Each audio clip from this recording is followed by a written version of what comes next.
This funky setup here is to answer a question: would a viewer know the difference between a $30 mic and a $600 mic? And the answer is not if you don't show them.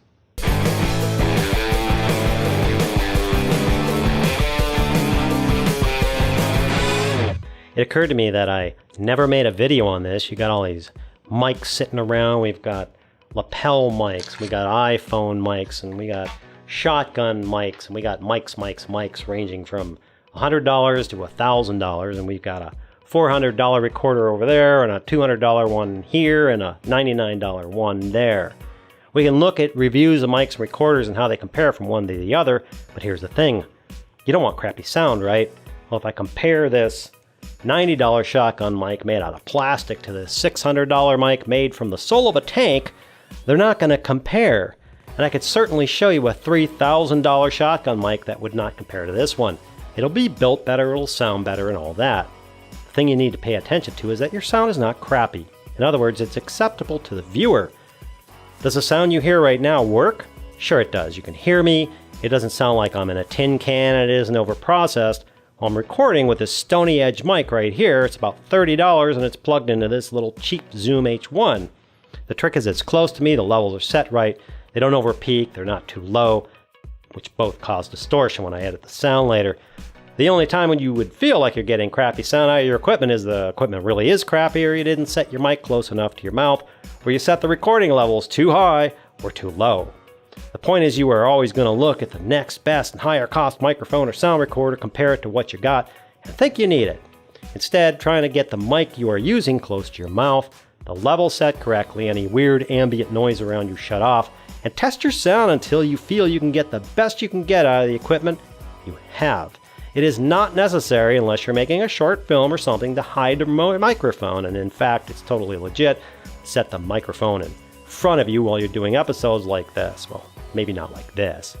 The other factor to consider is cost. You could spend $1,000 on sound equipment and then spend all your time finding a budget camera for making videos less than $50. That didn't make sense, did it? Well, neither does spending $1,000 or $2,000 on a camera and lenses and looking for budget sound gear under $50. You know, buy a $200,000 high performance car and fill it with cheap grade gas so you could save a few dollars. The point is, with cameras and sound gear, spend your time learning how to get the best you can out of what you have and go make your videos instead of spending all your time figuring out what new gear you need that you can't afford.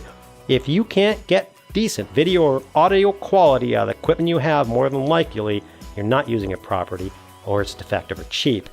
The only thing you need to create good videos are a camera with a decent lens, a way to capture audio, a computer with an editing program, and good ideas that you turn into something watchable for your viewers.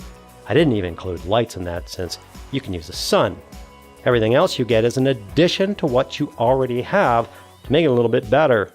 The link for the Stony Edge mic is in the description below, and hey, don't forget to check out the Basic Filmmaker University, where I posted a 30-minute mini course on making better commercials. It's free to subscribers and viewers on this channel, so make sure you check it out before it becomes unfree. I hope that helps. Thanks for watching, and we'll see you next time.